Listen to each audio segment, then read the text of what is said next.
पहली खबर पहली बहस में आपका स्वागत है। मध्य प्रदेश में पंचायत चुनाव की प्रक्रिया फिर से शुरू हो गई। नए परिसीमन के लिए पंचायत ग्रामीण विभाग ने बुधवार को सभी कलेक्टरों को आदेश जारी कर दिए, लेकिन इसके बाद प्रदेश में फिर एक बार सियासी बवाल खड़ा हो गया। देखिएगा पंचायत से जुड़ी ये बड़ी खबर।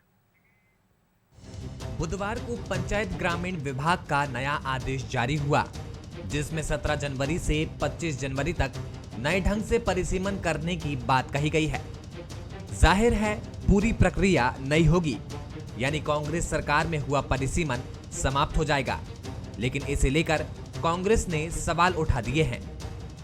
कि मेरा आग्रह है सरकार से कि जिस तरीके से पंचायती राज को खत्म करने की व्यवस्थाएं करिए, वो परिसीमन जो 2019 में हो चुका था, जो रोटेशन प्रणाली उस मध्य प्रदेश के अंदर हो चुकी थी, आज उससे बंद करके कहीं ना कहीं उस पंचायती राज का कुठाराघात किया। वो 27% आरक्षण जिसके माध्यम से ओबीसी के ऊपर जो चुनाव हो रहा था उसे खत्म करने का काम किया, आज फिर वही रोटेशन और वही प्रोसेस आप करेंगे। तो क्यों सरकार ने 3 साल इस चुनाव को लेट करने का काम किया? क्यों जानबूझ के इस पंचायती राज की व्यवस्था को खत्म करने का काम किया?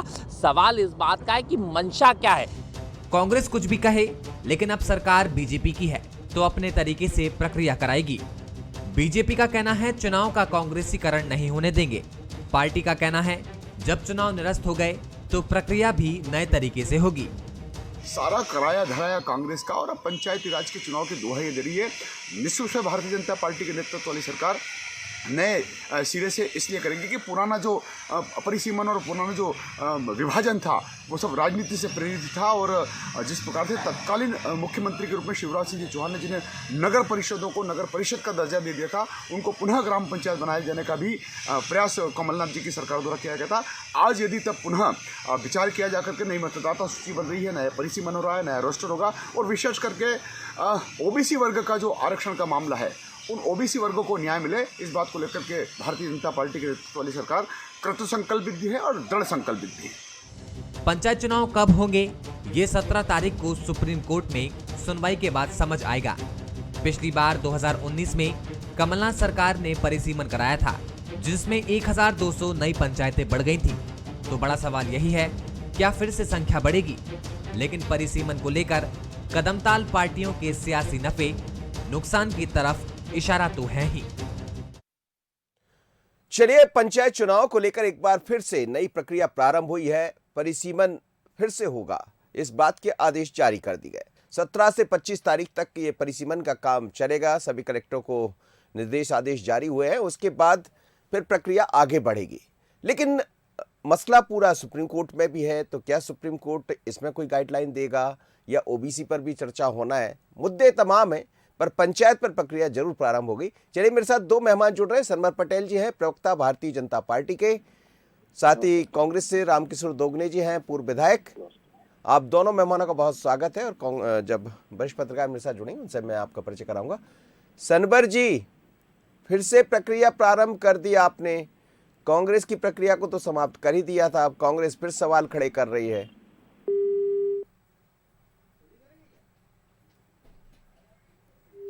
चलिए, मेरी आवाज, दोगने जी मेरी आवाज सुन पा रहे?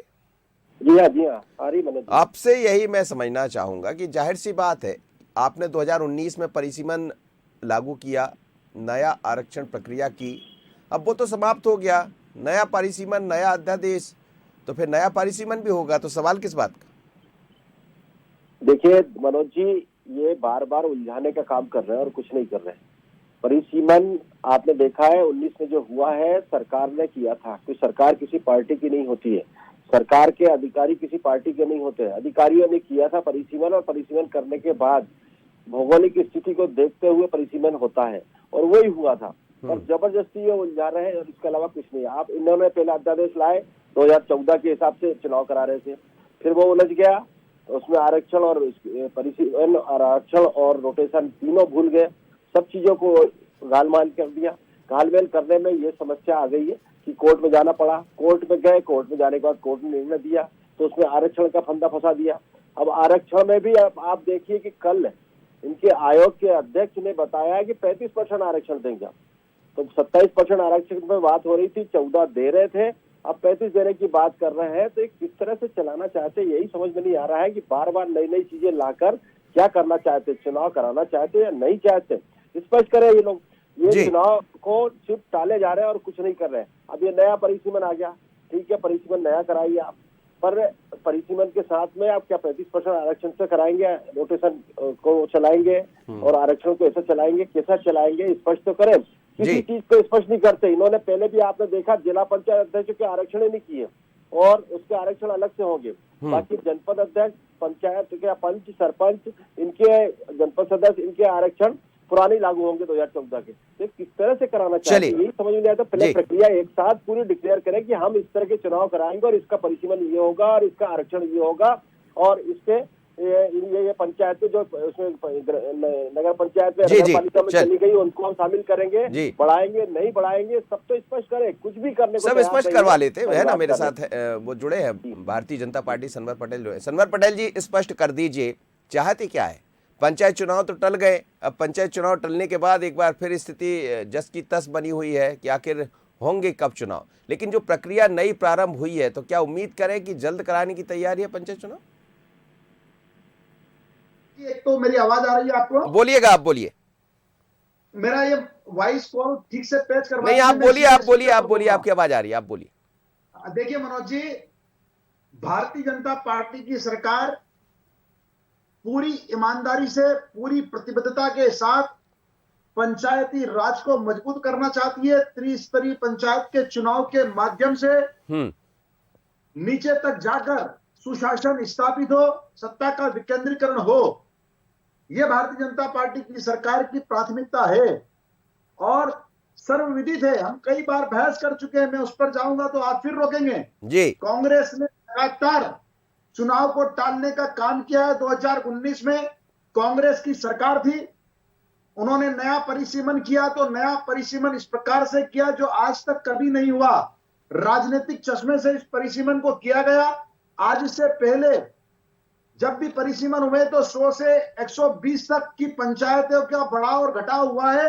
इस बार इन्होंने राजनीतिक चश्मे से 1200 पंचायतें बढ़ा दी थी। अब आप कितनी बढ़ा देंगे? परिसीमन था, आप कितनी बढ़ा देंगे अब? जिसमें सैकड़ों शिकायतें कोर्ट में गई थी और अंततः उस परिसीमन को निरस्त किया गया। पुनः चुनाव कराने के लिए अध्यादेश जारी हुआ। जब अध्यादेश वापस हो गया तो फिर से चुनाव कराने की प्रतिबद्धता का परिणाम है कि तत्काल परिसीमन का कार्यक्रम तय किया है। ये तो बता दीजिए आप कितनी बढ़ाने की तैयारी में कमाई, और उस कार्यक्रम में जो सही है, जो नीति संगत है, ऐसे जिले जैसे निमाड़ी जिला बड़ा है, वहां कुछ पंचायतें बड़ी है, ऐसी पंचायतें कुछ कम होगी जो नगरीय निकाय क्षेत्र के आसपास वो क्षेत्र इन सालों में बढ़ गया है जी, तो वहां पर कम होगी और कुछ नई पंचायतें बढ़ेगी भी, पर राजनीतिक चश्मे से नहीं बढ़ेगी। चलिए सम्मत तरीके से बढ़ेगी और घटेगी। ठीक है, ठीक है, बढ़ेगी और घटेगी। अब गणित क्या होगा जरा सुशील जी से समझ लेता हूँ। सुशील जी, पंचायत बढ़ेगी घटेगी, पहले 1200 बढ़ गई, अब फिर एक बार परिसीमन होगा नए ढंग से, जाहिर सी बात है कि कुछ नए जिले भी थे तो वहाँ की पंचायतें तो बढ़ेंगी, पर क्या अब इसमें वही सब आरोप प्रत्यारोप चलते रहेंगे जब तक परिसीमन नहीं हो जाएगा और परिसीमन के बाद भी? देखिए मनोज जी, परिसीमन एक बड़ा मुद्दा दोनों ही दलों के लिए रहने वाला है, क्योंकि अगर देखें 2014 का परिसीमन और उसके बाद 2019 का परिसीमन, तो दोनों में बहुत अंतर है। जब कांग्रेस की सरकार आई तो व्यापक रूप से जो है ग्राम पंचायतें बढ़ा दी और बहुत सारा अलग अलग उसमें जो है विभाजन करके एक नए तरीके से कर दिया। और ये पटेल साहब जरूर बोल रहे हैं कि कांग्रेस ने राजनीतिक चश्मे से किया हो, पर ये दोनों ही दल परिसीमन राजनीतिक चश्मे के आधार पर ही करते हैं। लेकिन अभी जो प्रक्रिया एकदम से शुरू की गई है परिसीमन की, इसके पहले ये कह रही थी सरकार की जो पुराने परिसीमन के आधार पर होगा, लेकिन अब एकदम से ये आदेश निकालना कि नए तरीके से परिसीमन होगा, तो इसकी सबसे बड़ी वजह जो मुझे समझ में आ रही है, क्योंकि मामला सुप्रीम कोर्ट में विचाराधीन है और सुप्रीम कोर्ट की जो है अभी सुनवाई की तारीख भी नज़दीक आ रही है। उसके पहले सरकार वो सारी प्रक्रियाएं शुरू कर देना चाहती है जिसको लेकर यदि कोर्ट में सवाल उठे तो सरकार ये जवाब दे सके। यदि परिसीमन को लेकर ही सवाल उठा तो उसके लिए हमने नई परिसीमन की प्रक्रिया शुरू कर दी है। तो ये सारे जो है सुप्रीम कोर्ट की डांट फटकार से बचने या सुप्रीम कोर्ट के सवालों से बचने के लिए सरकार वो सारी कवायद कर रही है। और ये तो वैसे भी स्पष्ट था कि बीजेपी सरकार 2019 के परिसीमन के आधार पर चुनाव नहीं कराना चाहती थी, तभी परिसीमन निरस्त किया गया था। तो नया परिसीमन होगा, चूंकि सरकार अब भाजपा की है तो परिसीमन में काफ़ी कुछ जो है उनके हिसाब से भी होने की गुंजाइश बनी रहेगी। और देखिए 2-3 चीज़ें बहुत महत्वपूर्ण है। एक तो क्या है कि डूब क्षेत्र के गाँव का क्या होगा, ये बड़ा सवाल है जो कि उसमें शामिल है। दूसरा, जो नए ज़िले बने हैं या जो शहरी क्षेत्र में जो गांव शामिल हो गए हैं उनको कैसे, तो ये एक है बड़ी कवायद, लेकिन इसमें राजनीतिक चश्मा जरूर शामिल रहेगा। बिल्कुल सही कह रहे हैं आप जी। सनवर पटेल जी, ये क्या इसमें राजनीतिक चश्मा रहेगा? बिल्कुल नहीं मनोज जी, यह पूरी तरह से विधि सम्मत परिसीमन है। और मैं कांग्रेस के विद्वान मित्र से भी कहना चाहता हूं कि इसमें किसी भी व्यक्ति को कोई समस्या हो, कोई तकलीफ हो, कोई शिकायत हो तो बाकायदा इसमें वो आपत्ति दर्ज करा सकता है।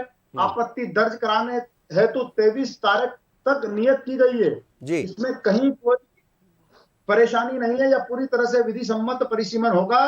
और इसके माध्यम से पंचायतों को कैसे मजबूत बनाया जाए, पंचायती राज कैसे मजबूत बनाया जाए, त्रिस्तरीय पंचायत के माध्यम से नीचे तक सुशासन कैसे स्थापित हो, इसके लिए प्रतिबद्ध उत्तर प्रदेश की सरकार है और उसी कड़ी में यह उठाया गया कदम है जी।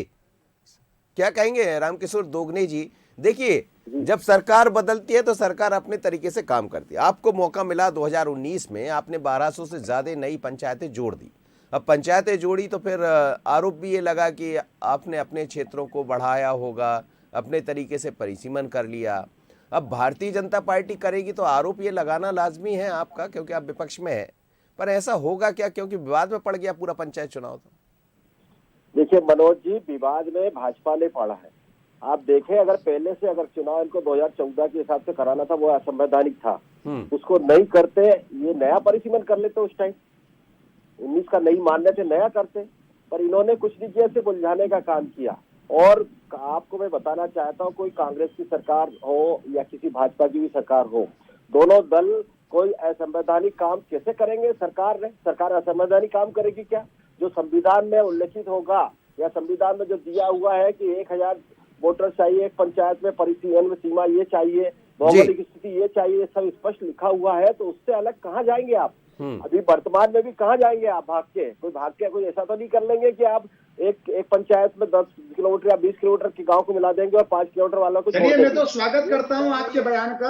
आपने कहा कि सरकार कुछ नहीं कर रहे हैं, कोर्ट की फटकार से सिर्फ ये काम कर रहे हैं, इसके अलावा कुछ नहीं कर रहे हैं। आपने कोर्ट की फटकार नहीं होती, सुप्रीम कोर्ट की तो भागते फिरते चुनाव की कराना चाहते हैं। अभी मेन तो इनको ये दिख रहा है कि सरकारें बननी रही, इनकी 5 स्टेट में चुनाव है, उसको देखते हुए इन्होंने सनबर जी जरा एक मिनट सुन लीजिएगा, 30 पंचायत सेकंड। के सरपंच, 5 जनपद सदस्य, जिला पंचायत सदस्य जो बनना चाहती है जनता हमारी, वो प्रश्न कर रही है, इनसे क्वेश्चन कर रही है विधायक। ये मुद्दा बहुत अलग है। देखिए, हजारों लोग दिख रहे हैं इस समय और सब पंचायत का ऐसा चुनाव है जिससे कई लोग जुड़े हैं, तो थोड़ा अपनी बात चुनाव कराना चाहिए, चुनाव टाइम से कराए, ये ज्यादा प्राथमिकता होना चाहिए। जो हमारी पंचायतों में काम नहीं हो रहा, वो काम हो, काम के लिए वहां जनप्रतिनिधि हो, ये प्राथमिकता होना चाहिए। ये थोड़ी होता है कोई कांग्रेस ने कोई 1200 पंचायतें बढ़ाई तो कोई उसके संविधान के अंतर्गत ही बढ़ाई होगी, कोई असंवैधानिक काम थोड़ी किया होगा। और आप तो असंवैधानिक काम करने जा रहे थे, लोगों का आरक्षण रोटेशन सब खत्म कर रहे थे। आपने सुप्रीम कोर्ट में जाकर उसको उलझाया है और आप भी बात करते हो, पूरी तरह से आपने जवाब भी प्रॉपर नहीं दिया। आप देख रहे हैं हम बार बार, तो इस तरह के ये काम करते हैं, ये हमेशा अपना स्वार्थ देखते हैं, इसके अलावा कुछ नहीं देखते। और कांग्रेस जनता का स्वार्थ देखती है, जनता के हित में काम करती है। जी बोलिए आप। और जनता की सेवा से की भावना से काम होना चाहिए। आरक्षण में गड़बड़ करेंगे तो निश्चित हम फिर आरोप लगाएंगे और आरोप के साथ ऑब्जेक्शन भी लेंगे, क्योंकि जनता का हित होना चाहिए। राजनीतिक दलों का कर्तव्य होता है कि जनता के हित में काम करें। नहीं, सवाल रहेगा ना आपसे सनबर जी, मैं लौट रहा हूँ जी। सुशील जी, क्या 2014 के आधार पर चुनाव कराने की बात हुई और 2019 का अध्यादेश समाप्त किया, बाद में फिर वही स्थिति निर्मित हो गई, तो क्या जिस समय ये 2014 का बात की गई उसी समय परिसीमन करा लेना चाहिए था, जो इतनी आज जटिल हो गई प्रक्रिया? देखिए मनोज जी, ये बात बिल्कुल सही है। यदि आपको परिसीमन निरस्त किया था तो फिर परिसीमन नए तरीके से किया जाना चाहिए था, लेकिन चूंकि समय कम था और चुनाव प्रक्रिया को बढ़ाना था, नहीं मालूम था कि इस तरीके की परिस्थितियां बनेंगी, तो 2014 के परिसीमन के आधार पर मुझे लगता है सरकार ने चुनाव कराने की पहल की थी। लेकिन चूंकि जब मामला कोर्ट में गया, वो कोर्ट में जिस तरीके की तल्ख टिप्पणी सुप्रीम कोर्ट ने की, उसके बाद देखिए आप बिल्कुल परिस्थितियां बदल गईं। एक तो आरोप प्रत्यारोप का दौर शुरू हो गया, क्योंकि कोर्ट ने ये भी कहा कि अगर कानून के दायरे में नहीं होगा तो हम जो है चुनाव निरस्त भी कर सकते हैं। ये सवाल भी कोर्ट ने कर दिया था। तो इसके बाद से दोनों ही पक्ष जो है एक दूसरे पर आरोप लगा रहे हैं और यही स्थिति लगातार बनी हुई थी। लेकिन अब जो आप देखिए फिर से जो परिसीमन की बात की जा रही है, वो केवल इसलिए की जा रही है कि मुझे लगता है कि विधि विशेषज्ञों से सरकार ने सलाह मशवरा किया होगा। सुप्रीम कोर्ट के जो सरकार के वकील है उनसे सलाह मशवरा करने के बाद ये राय बनी होगी कि कहीं सुप्रीम कोर्ट इस मामले को लेकर पुराने परिसीमन, नए परिसीमन या सरकार ने नए परिसीमन के लिए क्या किया, इस सारी पे सवाल ना उठें कि तो आप ऐसी कई गुंजाइश दिखाई दे इसलिए जो है ये जो है परिसीमन नया लाया जा रहा है, क्योंकि ये तो बिल्कुल स्पष्ट है कि पंचायती राज में लिखा ही हुआ है कि हर 5 साल में आपको परिसीमन नया कराना है। तो आप पुराने परिसीमन के आधार पर चुनाव कराएंगे तो ये फिर से एक कोर्ट में मामला जा सकता है और कोर्ट में फिर आप सरकार के लिए जवाब देना मुश्किल होगा। इसलिए आप देखिए नए परिसीमन की बात हो रही है। और दूसरी जो बात सरकार ने बहुत महत्वपूर्ण की कि जो आरक्षण जो ओबीसी को देना चाहती थी सरकार, उस मामले में भी जब कोर्ट में पेच फंसा तो आप देखिए कि सरकार ने आनन फानन में सभी जिलों से आरक्षण जो ओबीसी की जो आबादी है उसको लेकर आंकड़े बुलवाए हैं। तो सरकार कोर्ट की अगली सुनवाई के पहले अपने सारे पक्ष मजबूत करना चाहती है कि कहीं से भी किसी भी तरीके से सुप्रीम कोर्ट यदि कोई भी सवाल करे तो सरकार के पास उसके माकूल जवाब हो। कम से कम प्रक्रियात्मक जो शुरुआत है वो सरकार की तरफ से सुप्रीम कोर्ट में प्रस्तुत की जा सके यदि सुप्रीम कोर्ट सवाल करता है। बिल्कुल ठीक है। सनवर जी, क्या यही तैयारी है सुप्रीम कोर्ट जाने से पहले? अब सरकार ने जो नया आदेश जारी किया, यह तैयारी इस बात की है कि जल्दी करा लिया जाए पंचायत के चुनाव? मनोज जी, बहुत ही स्पष्ट है, सरकार की नीयत बहुत साफ है, सरकार की मंशा बहुत साफ है कि ये पंचायत चुनाव शीघ्र हो, लोगों के हाथ में सुशासन की व्यवस्थाएं आए। और इसी कड़ी में जैसा हमारे सम्माननीय सुशील शर्मा जी ने भी कहा कि ये सरकार की नीयत है कि वह पूरी प्रक्रिया का पालन करे। परिसीमन अगर होना चाहिए तो परिसीमन जल्द से जल्द हो। पिछड़ा वर्ग को आरक्षण हम 27% देने के लिए प्रतिबद्ध है, तो उसके लिए हमने तत्काल उसकी गिनती कराने का काम किया है। उसमें भी विपक्ष ने कहा है कि सालों गिनती नहीं होती है, लेकिन परिणाम आपके सामने, जब नीयत साफ होती है तो मंजिल आसान होती है। और इसी में तत्काल आरक्षण ठीक से मिले, आरक्षण पूरा अब देखिए नियत तो कितनी साफ है, आप लोग की भी, कांग्रेस की भी, आपकी भी सरकार रही, पंचायत चुनाव समय से नहीं हो पाए, फिर कांग्रेस को मौका मिल गया, फिर पंचायत चुनाव टल गए, अब फिर पंचायत चुनाव टल रहे, तो नियत तो दोनों की बहुत अच्छी दिखाई दे रही। मनोज जी, 2019 में जब ये चुनाव टले, 5 साल जब पूरे हुए तो कोरोना नहीं था, लेकिन कांग्रेस की सरकार होते हुए कांग्रेस की बदनीयती थी कि कांग्रेस ने चुनाव नहीं करवाए, ना नगरीय निकाय के कराए, ना ग्राम पंचायत के कराए। दोनों ही चुनाव 5 साल पूरे होने के 6 महीने पहले उसकी प्रक्रिया प्रारंभ होना चाहिए थी, लेकिन इन्होंने प्रक्रिया को टालते रहे, लटकाते रहे और अंततः इन्होंने चुनाव नहीं कराए। और भारतीय जनता पार्टी की जब सरकार बनी तो आपको ध्यान है कि 23 तारीख को मुख्यमंत्री जी ने शपथ ली और 24 तारीख को लॉकडाउन की घोषणा हुई थी पूरे देश में। तो ऐसी स्थिति में भारतीय जनता पार्टी की सरकार बनी और जैसे ही अनुकूल माहौल हुआ वैसे ही भारतीय जनता पार्टी की सरकार ने चुनाव की अनुशंसा की और चुनाव होने जा रहे थे कि कांग्रेस ने उसमें अड़ंगा डाला। चलिए, कोविड ने तो बहुत सारी बातें कही, कोविड ने तो बहुत अड़ंगे भी डाले हैं और कोविड से सब लोग वाकिफ भी है कि कोविड के बीच में क्या क्या हो गया चुनाव को लेकर और कितनी सारी बातें आरोप है। जी रामकिशोर दोगनी जी, मेरा कहना है 28 चुनाव विधानसभा के करा लिए, वो हो गए, बंगाल में चुनाव हो गए, अभी ये चुनाव चल रहे हैं, निर्वाचन आयोग राष्ट्रीय करवाता है वो हो गए और इनको पंचायत चुनाव में कोविड की दिक्कत आ रही थी। और दूसरा सुन लीजिए सनवर जी, सुन लीजिए, आप भी सुन लीजिए। संवैधानिक था तो करा के देते हैं, कोर्ट में जवाब देते हैं, डॉक्टर साहब आपको जानकारी होना चाहिए, आपकी पार्टी को जानकारी होना चाहिए, इसलिए कोर्ट ने दंगा लगाया। संवैधानिक काम कर रहे थे, लोगों का अधिकार छीन रहे थे, हक छीन रहे थे। एक ही आदमी को 15-15 साल सरपंच रखना चाहते थे और वर्तमान में आपके सरपंच थे, आपकी सरकार के चुने हुए प्रतिनिधि थे, उन्हीं को चार्ज दे रहे थे। इस तरह का काम आप असंवैधानिक कर रहे थे, उसका डंडा कोर्ट ने दिया है, इसलिए आप लेकिन रामकिशोर दोगने जी, आप लोग भी लेट नहीं हुए चुनाव कराने में? आप लोग भी देरी नहीं की आपने? पहले आप प्रत्यक्ष अप्रत्यक्ष पर नगरीय निकाय चुनाव को लेकर चले गए कि नई प्रणाली से चुनाव होंगे, फिर वो मसला जैसे तैसे हुआ तो पंचायत चुनाव को लेकर सवाल खड़े हो गए। मौका तो आपको भी मिला था दोगने जी, क्यों नहीं कर रहे हैं आपने चुनाव? नहीं, मौका मिला था, हमने परिसीमन कराया, रोटेशन आरक्षण कराया और सब चीजें पूरे नियमानुसार चल रहा था और नियमानुसार कराया और कराने के बाद चुनाव कराने जा रहे थे, किसी बीच में इन्होंने सरकार गिरा दी है और सरकार गिराने के बाद इनको कराना चाहिए था, तो इन्होंने असंवैधानिक काम करते हुए 2014 का आरक्षण लाया, अध्यादेश लेके आए हैं। और मेरा मतलब ये था 14 से चुनाव करा रहे थे आप, तो आपने जिला पंचायत अध्यक्ष का आरक्षण क्यों नहीं कराया? उनके बगैर आरक्षण के कैसे चुनाव करा रहे थे आप? आपने अध्यक्षों का आरक्षण नहीं कराया, जनपद अध्यक्ष का आरक्षण पुराना चलेगा या पंच का सरपंच का चलेगा, तो ये कैसे विधि सम्मत है क्या? ये विधि सम्मत काम कर रहे थे क्या?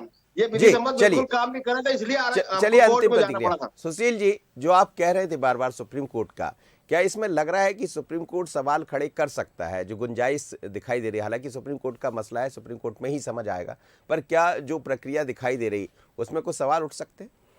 बिल्कुल स्वाभाविक उठ सकते हैं। अगर आप पिछली सुप्रीम कोर्ट की सुनवाई को देखेंगे जिस पर ओबीसी के आरक्षण को निरस्त किया है, वो तो मामला था ही नहीं सुप्रीम कोर्ट में, ना उसको लेकर याचिका करता गए थे, लेकिन सुप्रीम कोर्ट ने समोटो वो बात पूछ ली और जो है उस पर जो है आरक्षण पर रोक लगा दी।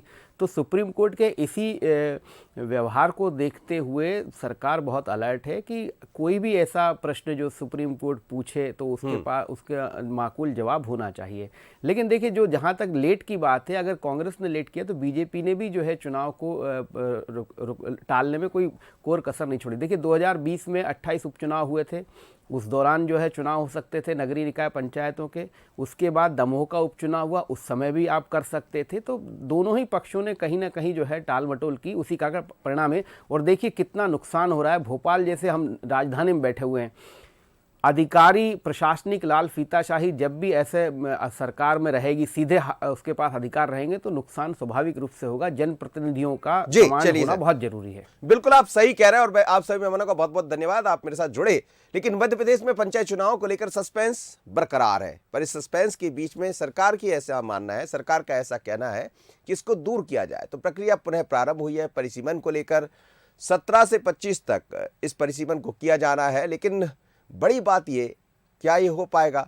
क्योंकि वो जनप्रतिनिधि जिनके पास अधिकार थे, अब वो वित्तीय अधिकार भी उनके पास नहीं है। लगातार पंचायत के अलग अलग पंचायत अपनी समिति के माध्यम से, संस्था के माध्यम से मुलाकात भी कर रहे हैं और कह रहे हैं कि अधिकार हमें दे दीजिए।